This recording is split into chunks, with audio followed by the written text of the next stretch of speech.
Olá! Nesse vídeo a gente vai introduzir a principal razão para a gente estudar a transformada de Fourier, que é o conceito de resposta em frequência. Basicamente o que esse conceito nos diz é o seguinte: da mesma forma que eu posso pegar qualquer sinal e representar ele como uma soma de várias senoides com várias frequências, várias amplitudes e várias fases, óbvio, como eu falei no vídeo anterior, cada frequência, cada amplitude, cada fase aparecem ali, para cada sinal elas aparecem de um jeito. Eu tenho uma receita para construir o meu sinal. Eu também posso pegar o meu sinal e ao passar ele por algum sistema, e eu já falo mais sobre o que seria um sistema, eu posso analisar o que esse sistema faz com cada uma das minhas frequências. Eu posso ver se eu boto uma determinada frequência, o que aparece na saída do sistema. Se eu boto outra, o que aparece na saída do sistema. Então eu analiso o comportamento desse meu sistema para frequências individuais. E sabendo o que meu sistema faz com qualquer uma das frequências, eu posso saber o que ele faz com qualquer entrada, porque qualquer entrada é uma combinação de frequências. Então ele vai pegar aquelas frequências que estavam na entrada, com determinadas amplitudes e fases, vai alterar essas amplitudes e fases na saída. Então o sinal na saída vai ser o sinal na entrada, com as amplitudes e as fases alteradas pelo meu sistema. Exemplos de sistema. Você tem, por exemplo, essa sala onde eu estou falando. Essa sala onde eu estou falando, sinais mais graves podem gerar ecos na parede, sinais mais agudos geram ecos diferentes na parede. Você tem a acústica da sala. Essa acústica da sala afeta cada uma das frequências individualmente. Então ela pode ter uma acústica boa para baixas frequências, ruim para altas ou vice-versa. Exemplo de sistema, o sintonizador do seu rádio. Você tem, por exemplo, as estações funcionando em 100,3 MHz, outra em 100,5 MHz. O que quer dizer isso? Quer dizer que você pega o sinal de áudio e gera um novo sinal com esse áudio na faixa de frequência lá em torno de 100,3 MHz, por exemplo, a faixa da sua estação de rádio. Isso quer dizer que aquele áudio ocupa no espectro de rádio uma faixinha de frequência em torno de 100,3 MHz. O que o seu sintonizador faz? Ele vai pegar e se você mandar ele sintonizar na estação 100,3 MHz, ele vai passar isso por um sistema que só vai deixar passar as frequências em torno de 100,3 MHz, correspondendo à estação que você quer sintonizar. Não vai deixar passar as frequências em torno de 100,5 MHz, que seria, digamos, a estação vizinha, em torno de 100,1 MHz. Então ele deixa passar aquelas frequências que compõem a estação de rádio que você quer ouvir e não deixa passar as frequências que compõem a estação de rádio que você não quer ouvir. Quem tem o Speed em casa tem uma coisa interessante também, Speed ou Virtual ou internet pelo telefone. Quem tem internet pelo telefone recebe da companhia telefônica uma caixinha para você plugar na entrada do seu telefone onde você fala mesmo. Tenta ligar aquela caixinha, tenta ligar o telefone na tomada sem aquela caixinha. Vocês vão ouvir uma chiadeira danada. O que está acontecendo ali é que o sinal de áudio, o sinal que você transmite a sua conversa telefônica, ele ocupa baixas frequências, ocupa frequências até mais ou menos 4.000 Hz. O sinal de dado, onde vem a sua informação de internet, ocupa frequências mais altas, a partir de 15 kHz, 15.000 Hz mais ou menos. Aquela caixinha, ela faz com que, para o seu telefone que você escuta, só cheguem as frequências correspondentes ao sinal de áudio, que é o que você quer escutar, e não chega a chiadeira correspondente ao sinal de dado que você não quer escutar de jeito nenhum. Então, todos esses são exemplos de uso de resposta em frequência, de exploração do fato de que todo sinal pode ser construído de acordo com algumas frequências, uma soma de frequências. Eu vejo o que meu sistema faz com cada frequência individualmente, então na saída eu construo meu sinal com essas novas frequências. Então aqui a gente tem um diagraminha que ilustra mais ou menos o que acontece. Eu tenho aqui a frequência A cosseno de ômega t, na entrada, e a saída desse meu sistema, e aí vem uma das mágicas da engenharia elétrica, esse sistema, sob algumas hipóteses, que não são muito severas, ele vai produzir na saída dele exatamente a mesma frequência, o mesmo A cosseno de ômega t, só que ele vai mudar a amplitude e vai mudar a fase também, mas a fase, como eu disse, a gente vai ignorar nesse curso por enquanto. Então, basicamente, se eu tinha uma frequência na entrada, eu tenho exatamente a mesma frequência na saída, com uma nova amplitude, com um ganho. Esse ganho depende da frequência. Para cada frequência, eu dou um ganho diferente. Então, como é que eu construo agora o meu sinal na saída do meu filtro.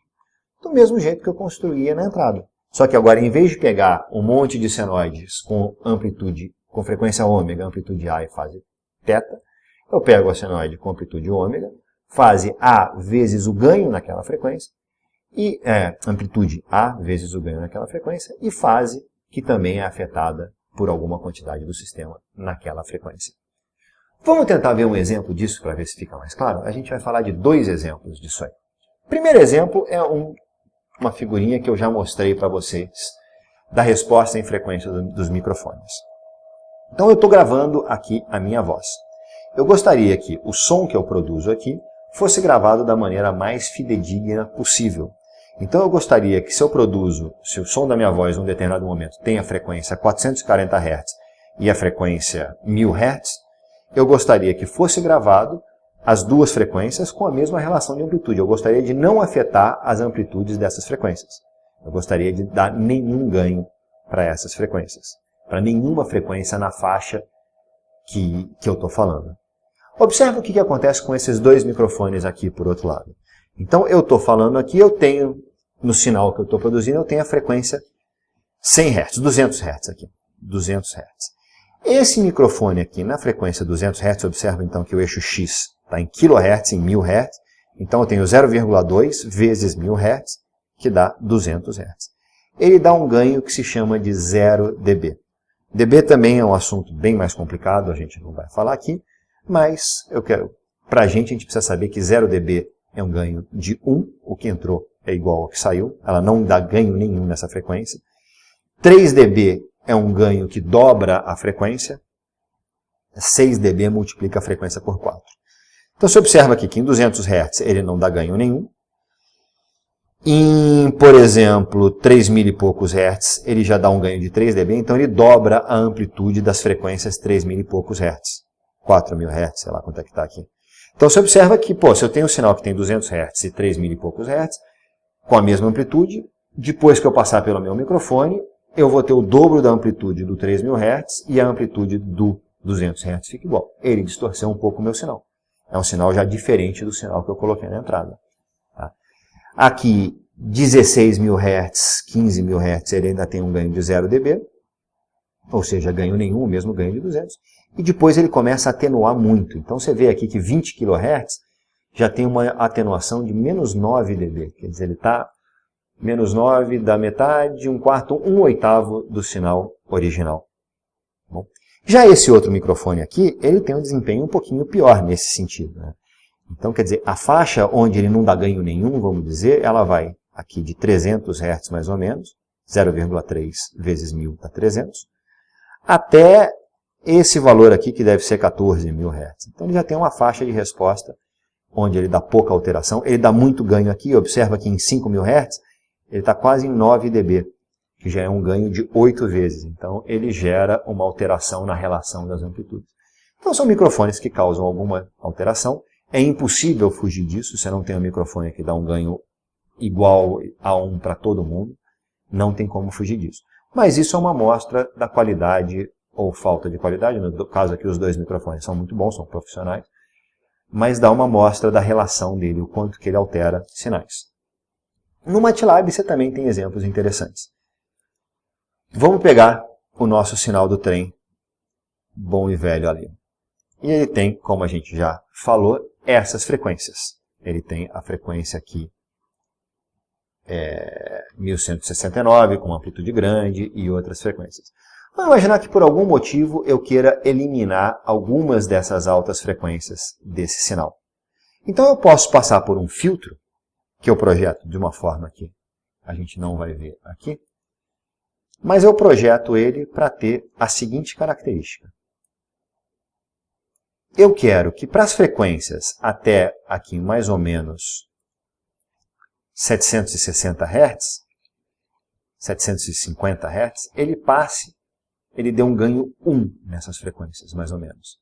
E para as frequências aqui a partir de 850 Hz, ele deu um ganho de quase 0 nessas frequências. Então, se a gente voltar aqui para o nosso sinal do trem, eu falei que até 750 ele dá um ganho 1, não faz nada. e a partir de 800 e pouco ele dá um ganho zero, quase que não aparece a frequência. Então observa que aqui está em 704, está naquela faixa de frequência em que o ganho é 1, quase nada. Aqui está em 880, naquela faixa que o ganho é 0, quase nada. Então a hora que eu passo esse sinal pelo filtro com essas características, as frequências que estão aqui vão aparecer praticamente inalteradas na saída e as frequências aqui praticamente não vão aparecer na saída. Então o que acontece é que na minha saída eu vou ter um sinal com essas características aqui. Aparece relativamente bem as baixas frequências e as frequências a partir de 850 praticamente somem. Qual é o som que isso aqui tem? A gente pode ouvir aqui o som do trem propriamente dito.